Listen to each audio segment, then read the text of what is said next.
Hey everyone, welcome. My name is Marilyn Shannon, and I am so happy to have you here. Really, I am, and you know I am every week. And this show is going to be so much fun. I know it. I've been talking to my guest for the last 20 minutes, and I keep looking at my watch. Is it time yet? Because I don't want to talk to her without you. So we're going to say hi to her in just a second. But before we do, hi, I'm Nan. Hello, Marilyn. How are you? I'm very well, thank you. And you? I'm just fine. Did you It's have a kind of nice week? chilly. It It is a was a little nice chilly. weekend, It's but a it's shock to getting. your system when you Well, go I from like know. 70 something I to know. like 30 I know. something. Welcome to North Carolina, my friends. That's how it is here. That's how we roll. So you good? I- I'm good, but I'm ready for some of that global warming. I gotcha. I gotcha. All right. So here we go. I want you to know that anytime during the show, you can call in anytime. You can ask questions. You can comment. You can do whatever you want. And that number is 919-518-9773. And of course, if you're in somewhere in the world and you don't want to call us on 919, you can certainly come in on our Skype voice, and that would be Computers 2K Voice. Computers, that's plural, the number 2K Voice. And we have a chat. So please feel free anytime to put your name right near our video and join us there. You can ask questions, you can comment, you can do whatever you like. And so today we're going to welcome Kathy Bushnell to our show. I'm so happy to have you, Kathy. Welcome. Thank you. I'm very pleased to be here. It's an honor. Well, thank you so much. And Kathy's got lots to share with us. She is a rock pioneer. One of the first or the first female rock pioneer. You tell me. Okay, I was a half of the first female rock duo in Great Britain. In Great Britain. So tell us about you and your experience, because we got a lot to share, right? Go for it. Okay. Well, I think it would be good for me to maybe start with the fact of our lineup. Okay, it was my friend Janet and me and and we had a duo, and our lineup was two Fender Telecaster electric guitars, and we also had a Rickenbacker electric guitar. We played keyboards and flute and harmonica, and we wrote only original And songs. what year is this? Well, it started in, we started touring in 69. We played a couple of gigs, sort of practice gigs in 68, but 69 through the end of 71. So how did you get started? Well, I'd like to back up if that's okay. Yeah, sure. There were a lot of synchronicities in the way that Janet and I met, first of all, but we went over together on a college summer trip. We met in college in our freshman year, and we were friends. And we were in Scandinavia that summer, and we met a musician by chance, haha. And he was Martin Stone of the Savoy Brown Blues Band. And he invited us to stay at his communal flat in London. So we ended up staying with him most of the rest of the summer. And so before we go on, is this the picture, this first picture we have, is that of you and your friend? Yes, Okay, there we I'm go. on the left, obviously, and Janet is on the right. And that's actually a publicity picture taken in, I believe it was Hyde Park. And look like I'm laughing like a hyena, but our manager had said a really funny joke, and so he caught me laughing. So we left it. So there was no other female rock groups up to this point? Well, remember we're talking about Great Britain. Oh, Great Britain. Yes. Okay. So Okay. there was a different scene in the U.S. Okay. And so in Great Britain, we were definitely the first female rock duo.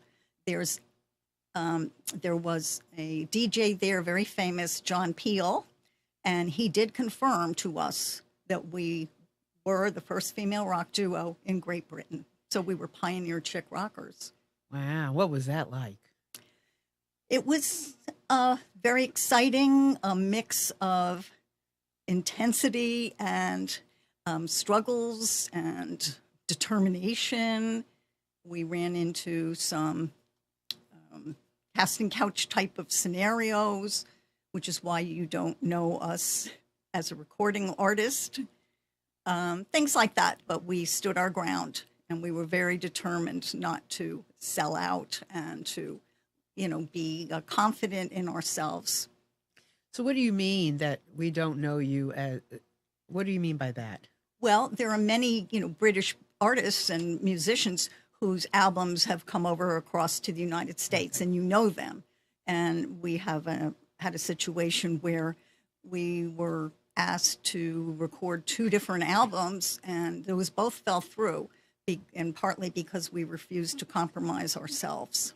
What like, are you talking about sexually? Yes, Ah. casting couch scenario. Is that what you mean by that? Absolutely. And that was something that we can't prove, but it was very, very unsettling and difficult decision. But we made it, and we actually walked out on the record company. Wow. Because we did not want to give any sexual favors. So walking out of the record company, were you able to walk back into another record company, or were you blacklisted? Perfect word. Yes, we were blacklisted. The next record company we went to said, well, we already heard that you were turned down by the first record company. And we said, no, we weren't turned down by them. We turned down the first one. And then what happened? Then we got another manager because, we needed somebody else. And then he was asking us to wear very slinky dresses and low cut, gold lame types of dresses, and hyped us even more, tried to, but we just didn't want to do that. So did you basically then give up that kind of a career? Absolutely nothing. You didn't give it up? No. So what happened? Well, what happened was, and people were trying, record companies, they were trying to get us to become a 4 or 5 piece band. Because sleeky clothes doesn't remind me of like those days, and it would be more like maybe Motownish, but not necessarily hippie rocky. Well, that's one reason we felt that it was more of the girl group kind of thing. Okay. When we first went into the studio with our first manager, and this happened to us too, we went to the studio thinking we were going to record my duo was named Emily Muff, and we were going to record an Emily Muff number. So we get to the studio with our Fender Telecaster guitars in hand, and everyone's looking at us like, why did you bring those? So it turned out that they had written a song for us without telling us, called My Way, which is like a Frank Sinatra title. So we tried to be decent and tried to record, but it just didn't feel like an Emily Muff representation. And so that fell apart too. So. And then what? Well, then we went to that next manager with the gold lame, and he required that we become a 4 or 5 piece band. He wanted us to have a rhythm section. And Janet, my friend, and I just really loved how we were as a duo. And we had been touring for quite a while. The first band that we were, group that we opened for was Family. They were very, very big in Britain. And they also toured with Yes. So Emily Muff, my duo, used to open shows and concerts for 2,000 people plus all around Great Britain for, famous bands. So would you consider the fact that, do you consider the fact that you were known in Britain? I mean, were you a group that was known? Like, would people want to come and see you? Did they know that they wanted to come and see you? Yes, absolutely. And we toured a lot, and because Family had who we had opened the shows for the most, were very, very popular. They sold out concert halls throughout Great Britain. I mean, it was just sold out show night after night after night on the road. So thousands of people saw our duo. And even nowadays, I get people stopping me and saying, oh, they're mostly British, but they'll say, oh, I saw you when you were in the duo and you were touring, right? That kind of thing. So, I went to see Yes, about 15 years ago or whatever, and I went to the backstage entrance, and I was prepared to explain my story. And some guy came up to me and he said, "Emily Muff, how are you, love?" So, and, we were very known in Britain. So I've got lots and lots of questions, but I certainly want to open it up to the floor. So anybody out there that wants to call in, please feel free to do that. I know that Kathy has some friends out there. I know her well. So if you want to call in, please do 919-518-9773 or computers, again, plural, 2K Voice on Skype. And then you are more than welcome to join us in our chat. And my name is Marilyn Shannon, and I'm happy to be here. So keep going. Keep telling us what happened. So what was the next, and then the next, and then the next? Well, after that, that's kind of skipping ahead a bit. Okay. But after that, we that was our breaking free moment. And my friend Janet and I decided that we were going to go back to being a duo. We had tried to add a couple of other people as per our manager's request, the second manager, and it just didn't work out. And we really loved this sound as a duo. So the person who was with us, he said, I had to break the news to him, and he said, "That's okay. I love being part of, a trio with you for a little while, but don't fiddle around anymore with anyone else. I prefer you as a duo." And soon after we stopped with those two managers, we had several requests. It was, maybe 2 weeks later, Jeff Dexter, who's a wonderful friend and entrepreneur at the time, and DJ, huge, probably the most popular DJ, or second most popular in Britain, and he invited Emily Muff to open for the trio America, Horse with No Name. We opened for them at the Roundhouse venue as a duo, and that was our breaking free moment, one of them. And we sounded just perfect for us, and Janet and I had a wonderful connection with each other. Wonderful. So that moment, and you broke free, what did you break free into at that point? Where did that moment, that freedom moment, take you? We really had to do with standing our ground as a duo, because we knew that that's how we sounded the best, and that was where our passion was and our heart was, and it was reflected in shows from then on. So, and you kept on performing after that? Yes, we did, and we ended up touring and being asked to tour with a band called Quintessence, and they were very, very popular in Britain. And so we went another mega tour with them. And the last gig that we ever played was actually at London's Royal Albert Hall. It's over 5,000 people were packed in there. It was a sold out show. And we were supposed to go on tour again the following spring, which was a few weeks away. And Janet met somebody in the States when she went back there, and they ended up getting married. So the duo disbanded, basically. That must have been tough. That must have been very difficult. Yes, because I never really, and even to this day, I've never really had the same kind of rapport with another musician. I mean, I would, write part of a song, let's say the first half of a song, and then she would put her half on it, and it's pretty much what I heard in my head.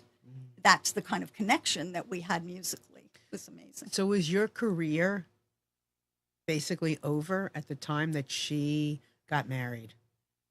Well, she was the duo's lead singer. I actually started writing songs first, and I said, "Would you listen to this song?" This was in the beginning, and she said, "Okay." So I started playing and singing it, and she saw the lyric sheet next to me, and she picked it up and started belting out the song. I said, "Why don't you do lead and I'll take the harmony?" So to answer your question, when our duo officially disbanded, what I did was look at my strengths, and that was not necessarily the lead singer.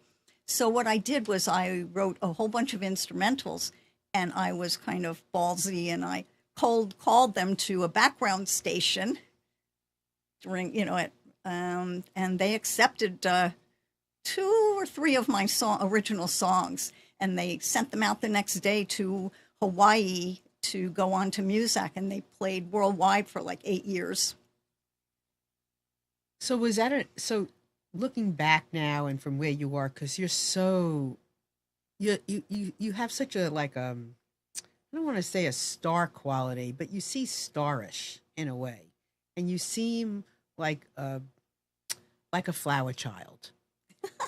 And I'm wondering, and I don't know how to ask you this question, but I'm wondering if if you look back and you go and you have any sadness or an incompleteness of your music from your music career. Oh, absolutely. I'm very upfront. I'm very sad that we never made an album of, Emily Muff originals. And I'm very sad and very angry too, still, of the treatment that we came across, the very sexist treatment. And would that have made a difference for her had the treatment been different? Yes, because for Janet, you mean? Uh-huh. I think so, because we both had the same goals, pretty much. I mean, she didn't know she was going to meet somebody, and I respected that. So, but we both had the same goals. We were, close.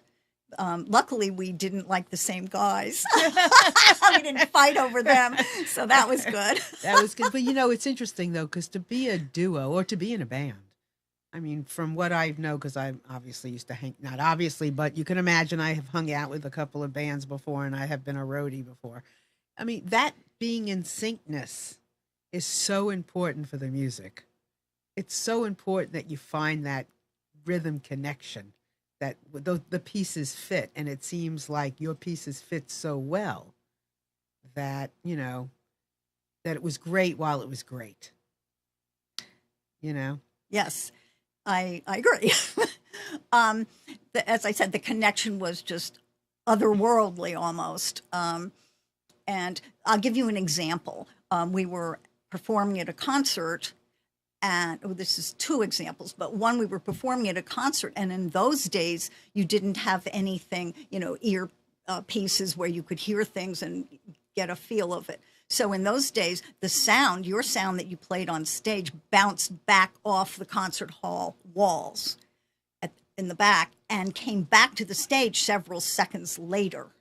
So it was very tough. And the first time we experienced that, we both stopped for a second, but like 1 second later, we were both in sync and we both picked up the song exactly where it needed to be. And that I consider because we were so close and so in sync with each other. And we also do want to mention that Kathy has some hearing challenges because of being a Rocky, right?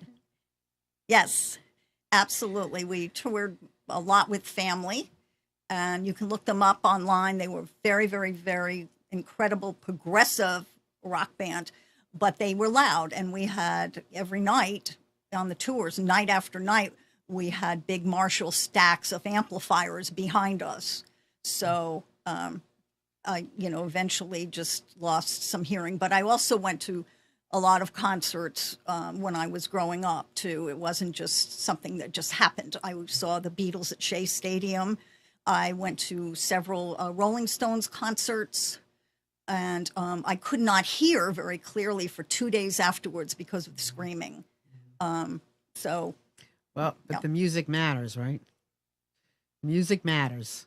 So Susan on our chat wants to know, Kathy, could you tell us about some of the other famous UK rockers you met? Absolutely. I'll titillate everybody, including me. Titillating everyone. Here you go. Okay. So, there's a band called Traffic, who a lot of Americans know about too. And so Dave Mason, who was very instrumental, pun intended, with Traffic, when Janet and I did an informal audition for Family close to when we first met them, Dave Mason was in the room. He was right in the room. So that was nice. we were on the same bill, let's put it that way, as Rod Stewart, Vandergraaf Generator, which was pretty hard band, and the Nice, the Move. I came across the Rolling Stones quite a few times. They actually asked my duo, we were recording for Friends, and they came into the studio we were in and asked if Janet and I would go into their studio. And that was probably one of the hardest decisions of our life. Who wouldn't want to go into a Stone session? But we had 2 more songs to record with our friends who were dear friends. So we turned down the Stones. So Wow. that kind of thing. But may I tell you one other thing that was wonderful? Yeah. I play blues harmonica. I play a mean harmonica. Derek, if you're listening, thank you so much for teaching me how to play a mean blues harp, because you're the only one who was able to really get me going on that. So thank you. Anyway, I was at a concert. We were opening for a family. It was in the London area. And you can't see too far out, into the audience because the stage is lit up and the crowd is not.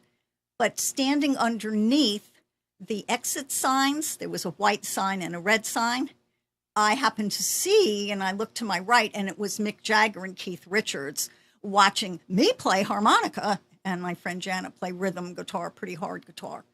And so I did not drop my harmonica, and I swiveled over a little more in their direction, and I played right to Mick and Keith. I mean, it was an incredible experience. And Derek taught you way back. He was in Britain that first summer I met him. And now we're friends again. We've connected up in Facebook, which is nice. Cool. And Derek, if you're listening, you can call in and play a little harmonica for us. We'd love to have that if you can. So what made you so good? What made the Rolling Stones be interested in you?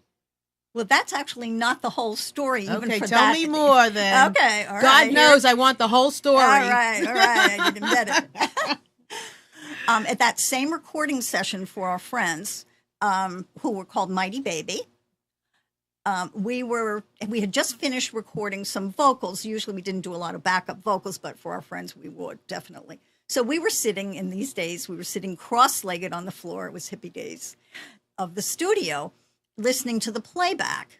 And the engineer, who was, I believe, Glyn Johns, who was also an engineer for the Stones, I mean, big-time engineer in Britain, he had flicked the switch on the console board to the next, so we could hear the next studio next door. And you heard somebody say, those girls' voices sound like Crystal, don't they, Mick? So Glenn turned around and he looked at the 2 of us, Janet, and me, and said, oh, well, girls, it sounds like the Rolling Stones are, digging your voices. And a few minutes later, this young man came to our studio's doorway, and he went over. He went over and invited us, and we said no, sorry, And then 5 minutes later, Mick and Keith came to the door and looked at us and walked over to our friends, and they turned around and walked out, and they didn't say anything to us because nobody turns down the Stones. Wow. So when you look back, is there anything you would change?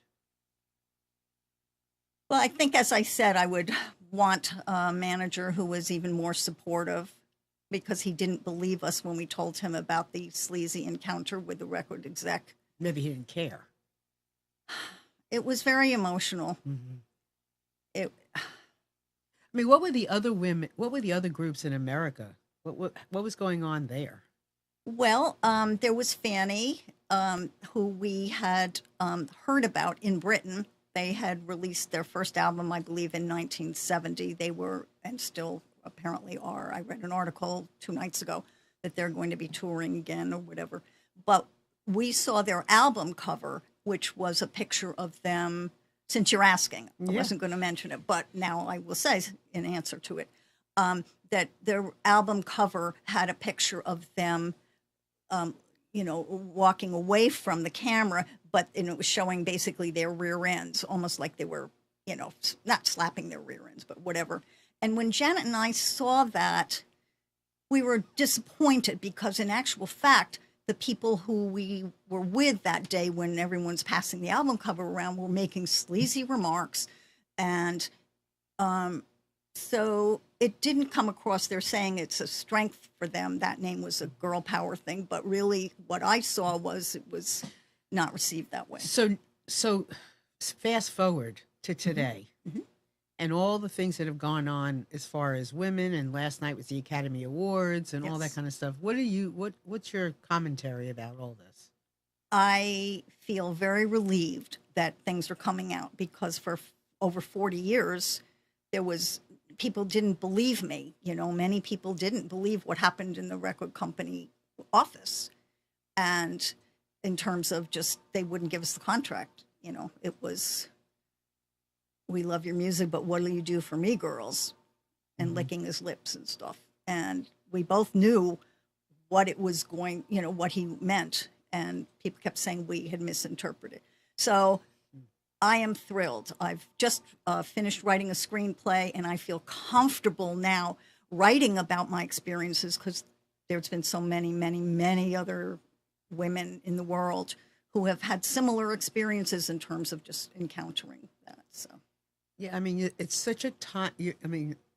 Just us doing this is so timely to be able to talk to you about your experience, because it's hard when somebody is dangling, the golden nugget, this big carrot in front of you, to say no, and to say no. I'm going to stick to what I want. I don't know if a lot of women do that. I'm sure a lot do, and I'm sure there's many that don't, who take that road because they want that big deal, and they want it's no fault, but it does happen.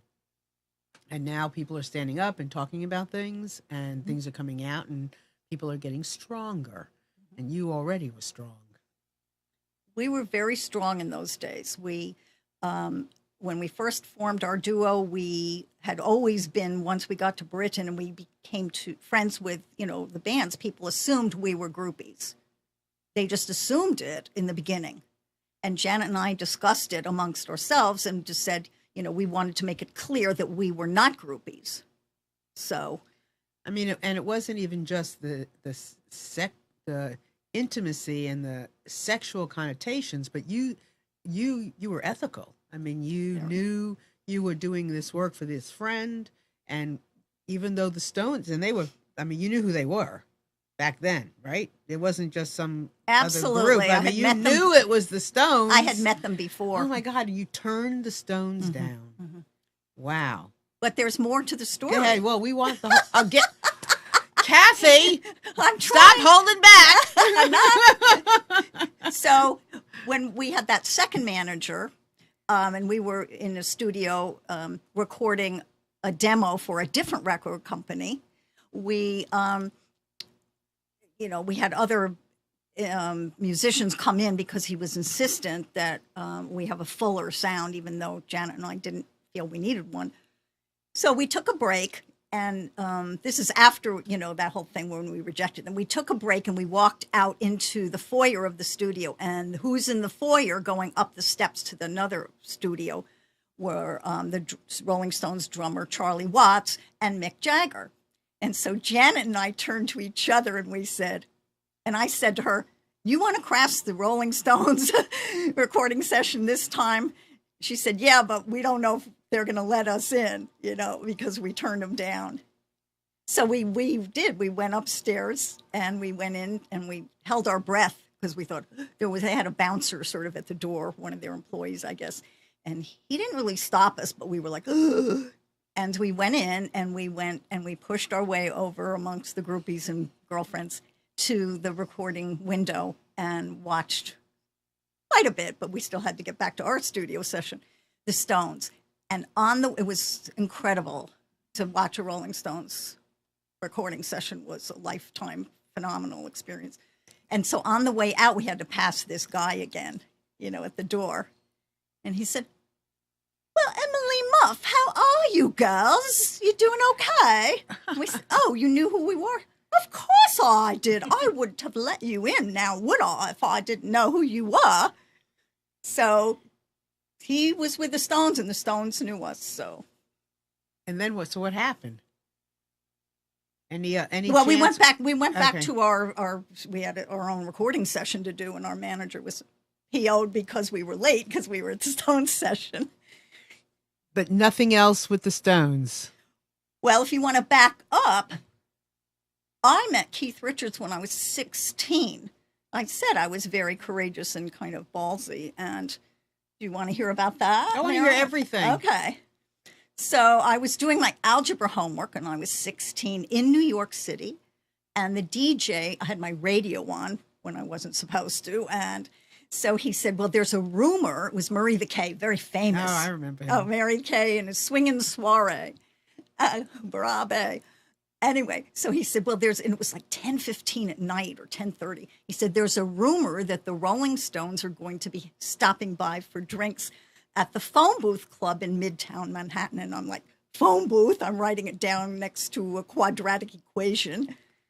And so I had my brother, that's all, my only sibling. He was older than me, but he was a Beatles fan. He liked the Stones, but so we used to have Beatles, and I love the Beatles too, but we used to have shouting matches about Beatles versus Stones.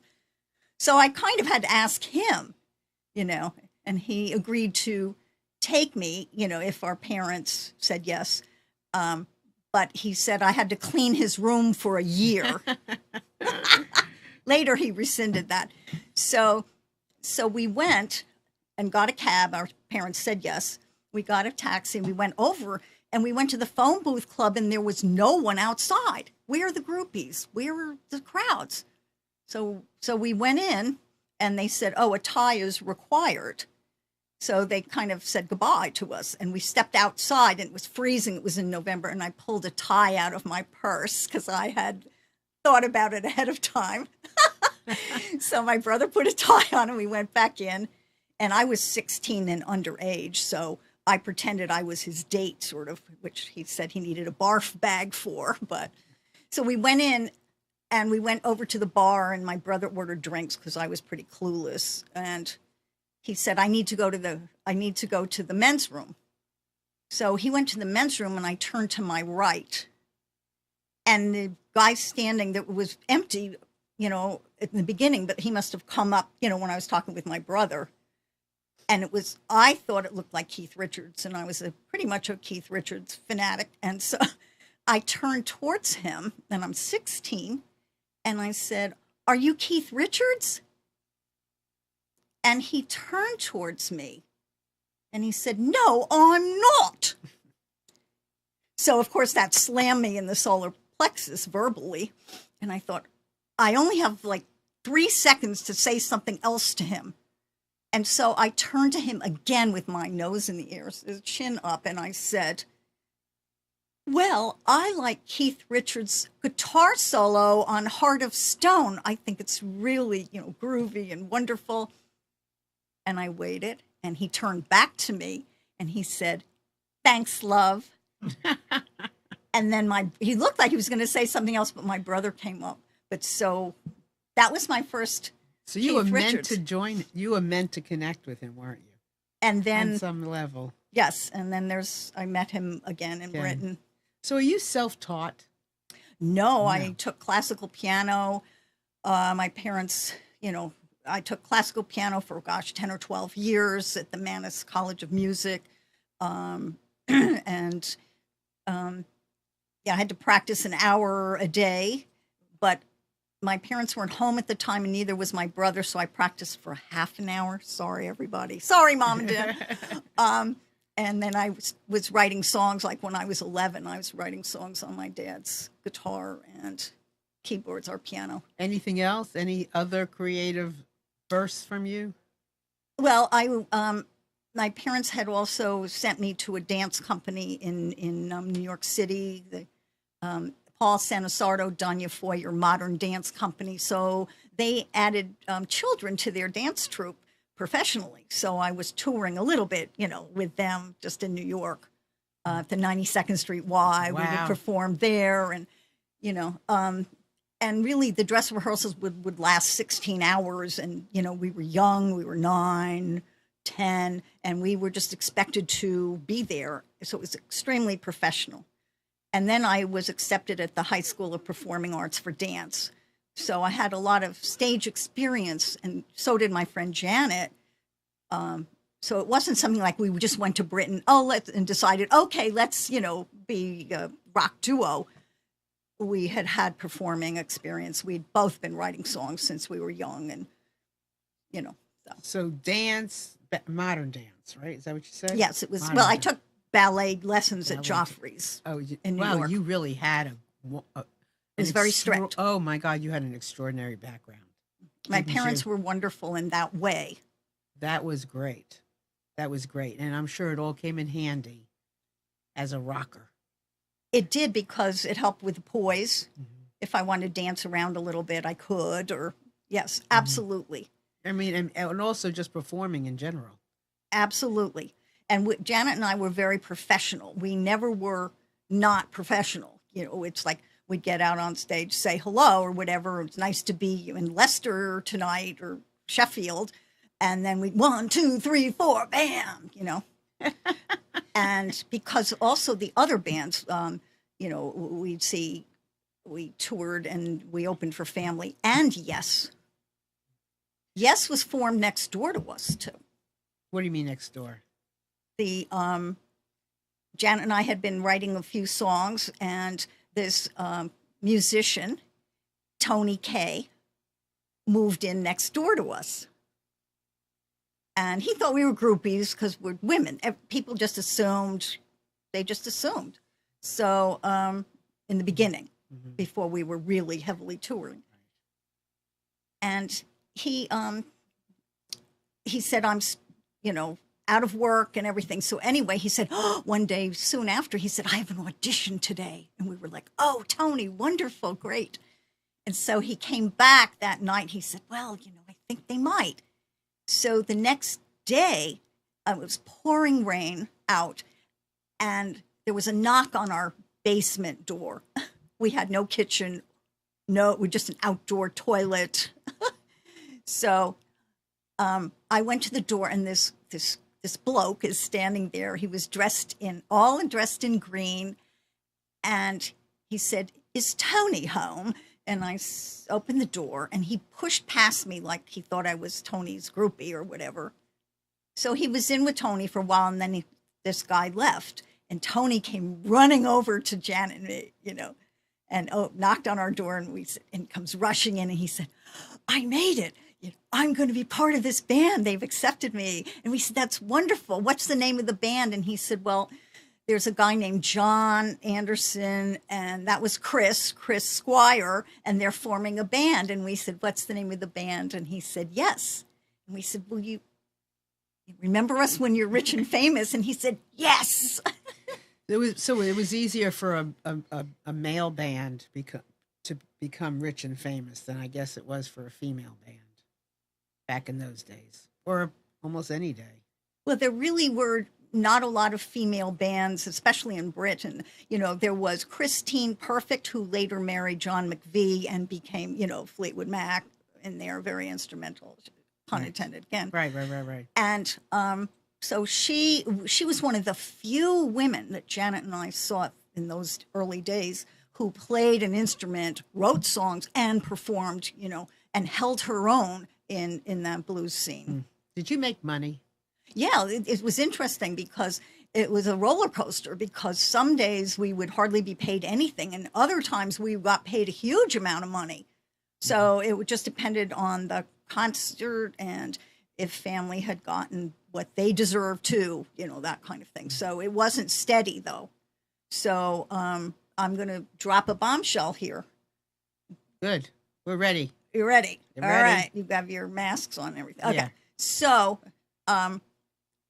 finally, our manager, Tony, who I adored, till the thing happened with the record company and he didn't believe us. But Tony, I still love you. But anyway, so he, basically, where was I?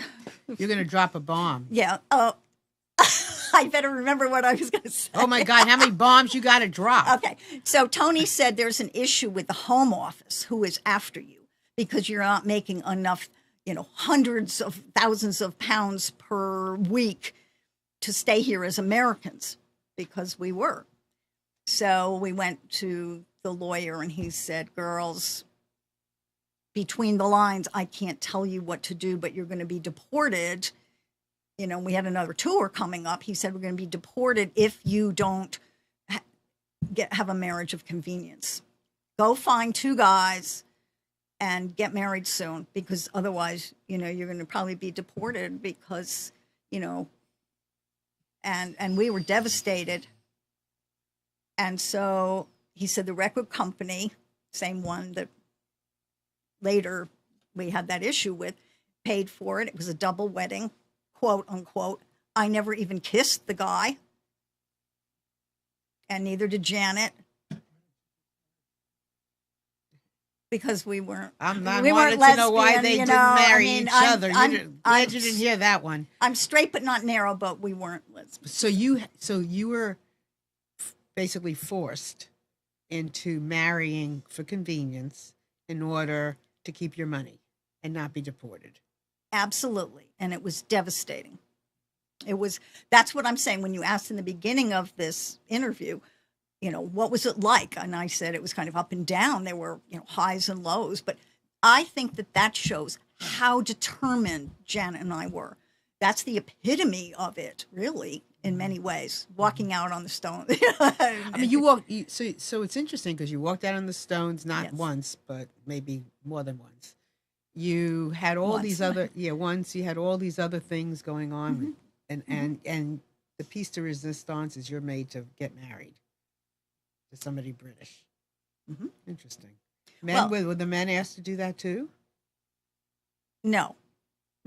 However, later I went back to to Britain and met with one of Mighty Baby and told him a little bit of my story. And he said, well, in actual fact, a lot of the guys, you don't know this, but a lot of the guys are asked for sexual favors too by record companies and managers and things. So we didn't know they didn't talk about it. They didn't. I didn't know, and I had been touring for 3 years. I mean, why they don't want to talk about that? But when we first went on stage, no one had seen 2 women toting Telecaster and Rickenbacker guitars or anything. So we were an anomaly, sort of, in Britain.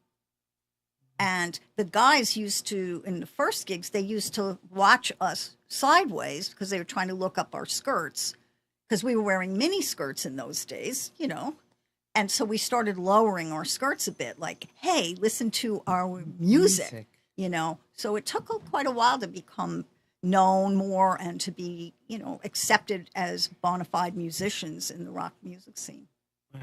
So what does music mean to you, even to this day? Music has always been my passion from a young age.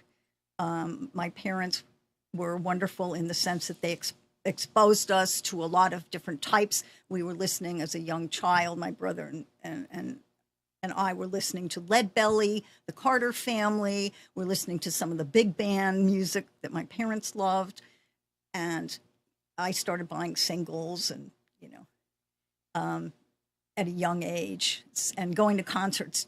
I was in New York, so I could, I saw the Byrds. I saw Linda Ronstadt when she was with Stone Ponies. I saw the Mamas and Papas. It just, It seems so much easier then too to be part of that scene in that way than it is today, I think. I don't know, maybe because I was younger too and I went to some of those concerts, but it just seemed easier, I think. Am I wrong? Well, I think it was easier because we chose, to be in Britain and to stay and tour in Britain because Britain was such a smaller country. It wasn't the East Coast, West Coast, and Nashville and It was just Chicago Britain. types of, it was Gotcha. much closer. You might run into people, people knew each other more. I loved being over there because also you could do the whole circuit up the M1 and then, Are you still selling? I mean, so records and music, are you selling music now?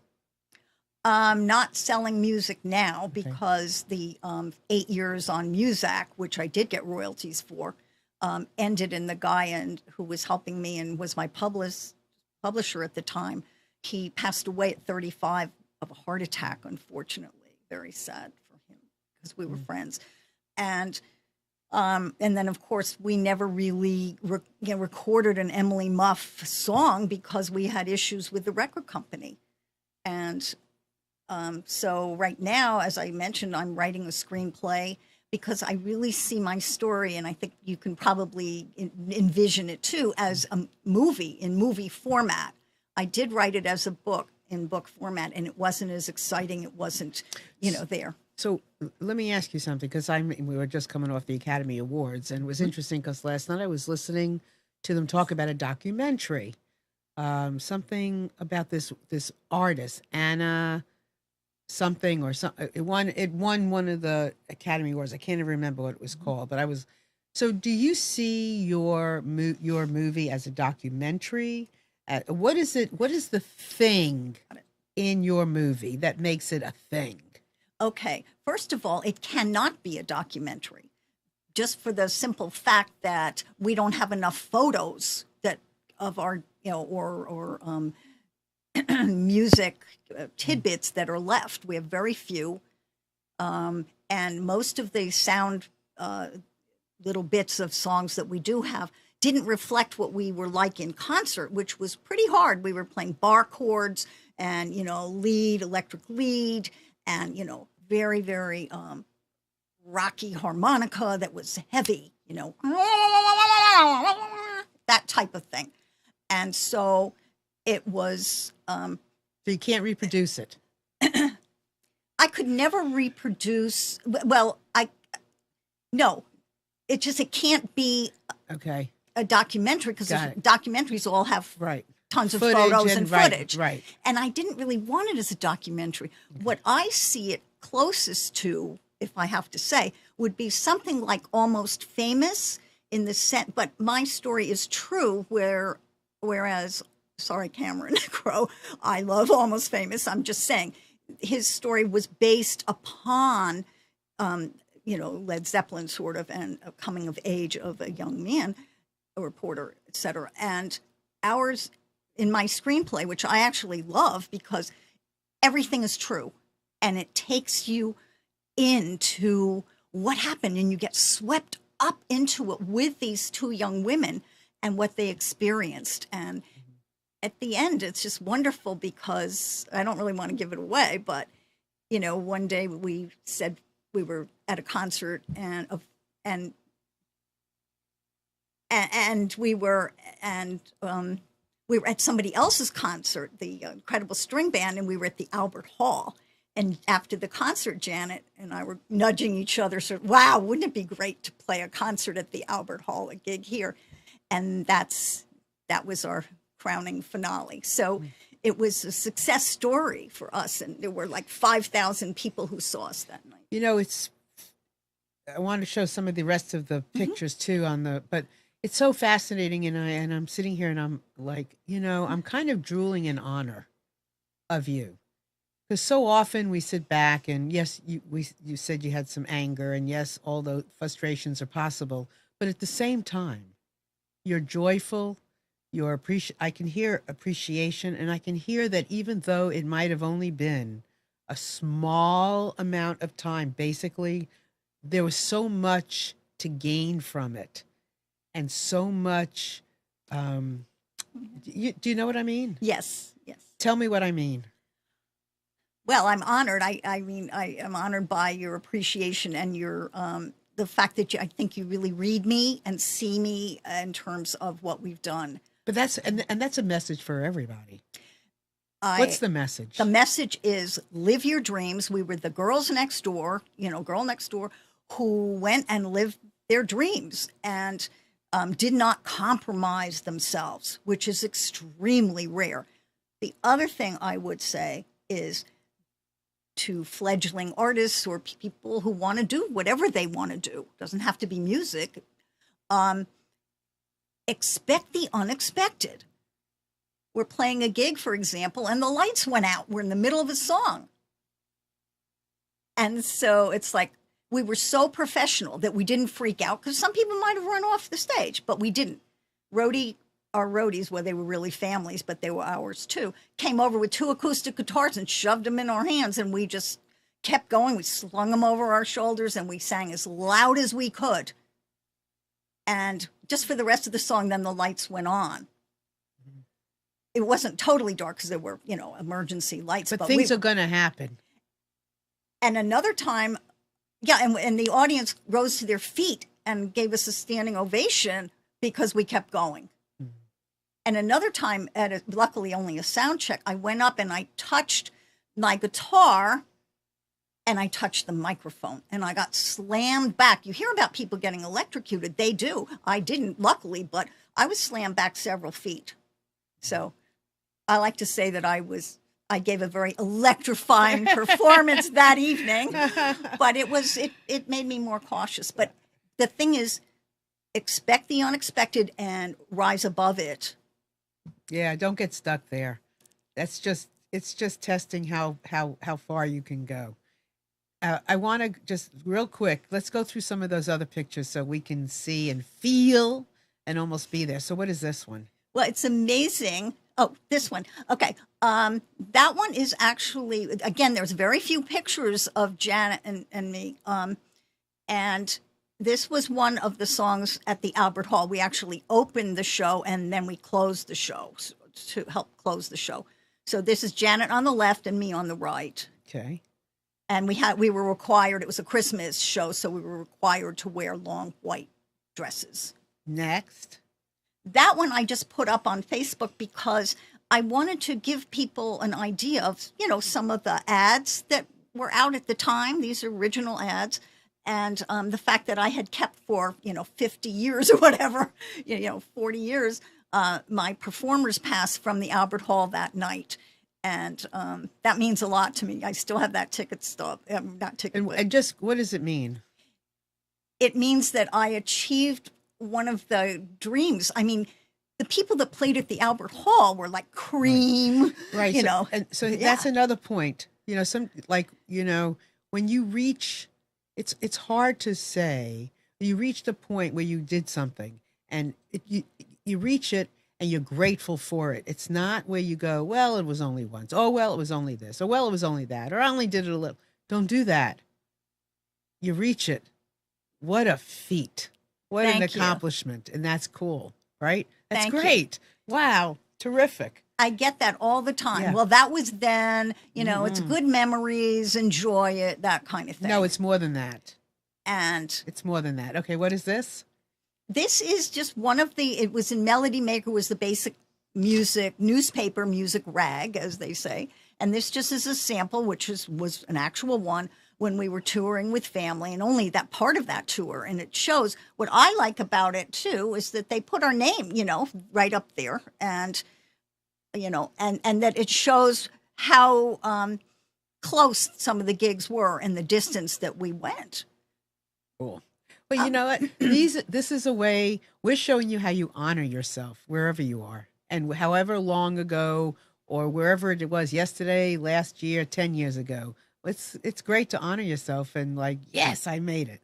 And what is this one? Okay, this is taken from, I have 2 websites. One is about Emily Muff, which I put up, and so this is that same Albert Hall picture and the same thing. With the admissions pass to the Albert Hall. And then down at the next one, the bottom one here is also, an ad. But I wanted to mention it was a very special ad because you can also see who else was touring in those days. But we're listed, and it was the Marquee Club. And the Marquee Club is a very special club in Britain. And I think I heard that it's still going, which I wouldn't be surprised, that's for sure. Which is fabulous. It was small, but people bands like The Who debuted there. I mean, it was the Stones have played there. I mean, it was a very, very big deal. And so Emily Muff did make our debut. May I add one thing? Sure.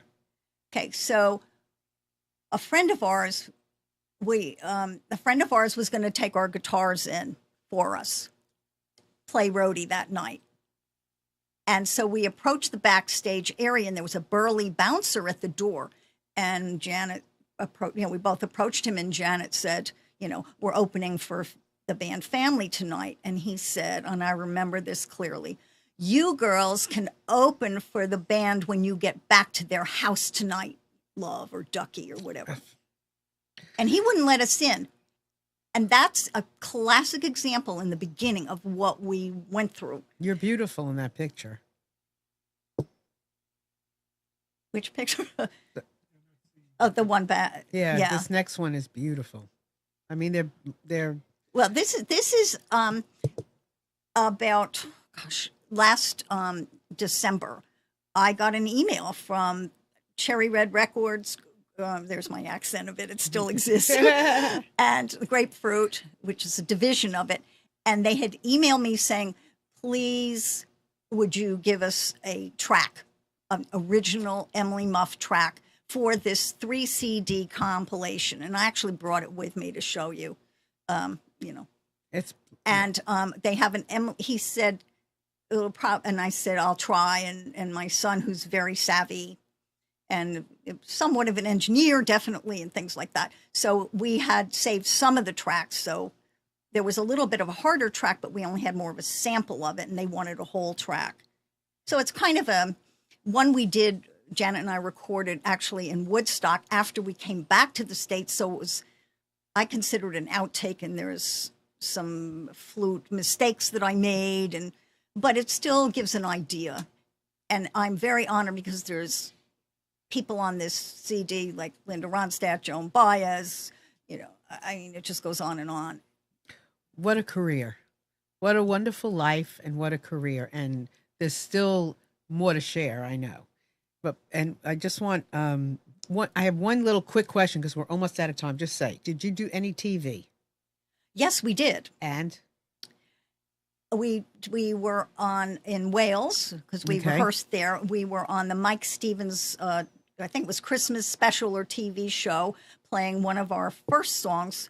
And then we were also, we did some backing for Family at the BBC in London. And it was the same show that I believe that featured the Beatles' Rooftop. That was the same show as what I heard. So, whoa. But, so I contacted both BBC branches, and I said, do you have the film for that? Thinking maybe documentary. And they said, in those days, we just erased things, except for the big, the Rooftop and all of that. But, so the TV shows were erased. You know what? All this stuff just, and I know everyone out there, you have wonderful, dreams, you have stories from your past, and if not, make them, because keep going forward and keep making those dreams happen. And Kathy's a wonderful example of that. So we're almost out of time. Before you do, can you show me that ad, please? One time. Here we go. This is a company I love to talk about. Just when it's great. I do all my email marketing with them. It's great. They handhold you, and it's wonderful. So please contact code Breaking Free, and you will get something special. Do that. And my book on Amazon, In Just One Afternoon, Listening to the Hearts of Men, because I love hearing people's stories, and I loved listening to the men. And I am about to finish my next book, which is In Just One Afternoon, Listening to the Hearts of Twins. And I cried yesterday because of one of the stories. And I'll tell you what, I've been crying through them. And if I'm crying, then they got to be good, because I'm not going to cry through my stories. Okay. Final word. My final word is just, I think we've had guests on other shows saying similar things, and that is keep going. I want to add, my parents were absolutely against me doing this. They never came to Britain. I love my parents. They're passed away now. And Janet's parents were very supportive. But that was a double whammy for me, believe me. And I just kept going, and I kept going. And you have some guiding star. And I'm going to keep going too, because I want to become now even more of a motivational speaker and help motivate people to live their dreams. And I want my screenplay made into a movie to share with people to see firsthand. So is there anything else our audience can do for you? For me? Anything. Can they go to your website? Oh, Anything absolutely. would you of like course. them to do? I would love for them to go to both of my websites if they'd like, the www.first, femalerockduo.com. And then my name is Kathy Bushnell. So I put, it's with a K, Kathy, Kathy, Bushnell, Bushnell.com. And I put the Kathy Bushnell one up because people said, what are you doing today, sort of. So I do have arthritis in one of my hands a bit, so it makes guitar playing a little harder, but I am in the middle of writing an instrumental where I am going to soar on lead guitar again, come hell or high water. And so, because I'm, a rocker at heart still. And people who saw us know that we were, it's not just the surviving snippets of music. Once a rocker, always a rocker. Once a musician, always a musician. I want to thank you for being here. I want to thank you for having me. I'm very, very honored. Thank you. Thank you. And thank you all for joining us today. It was an honor to have you here as well, and for you to be listening to the story just like I am. And you're going to walk away, I know, just like I am. Bye, everybody.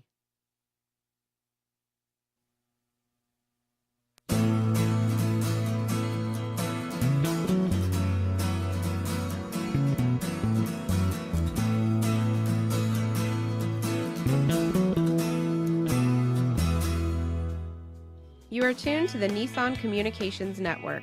If you tuned in too late, you can always watch each program in its entirety or download an MP3 audio file of it in the archives section at nissancommunications.com. Don't forget to subscribe to our YouTube channel, follow us on Twitter, and like us on Facebook. Sponsored by Telestream's Wirecast software, StreamingGear.com, Carolina Apparel, and DeltaForce.net.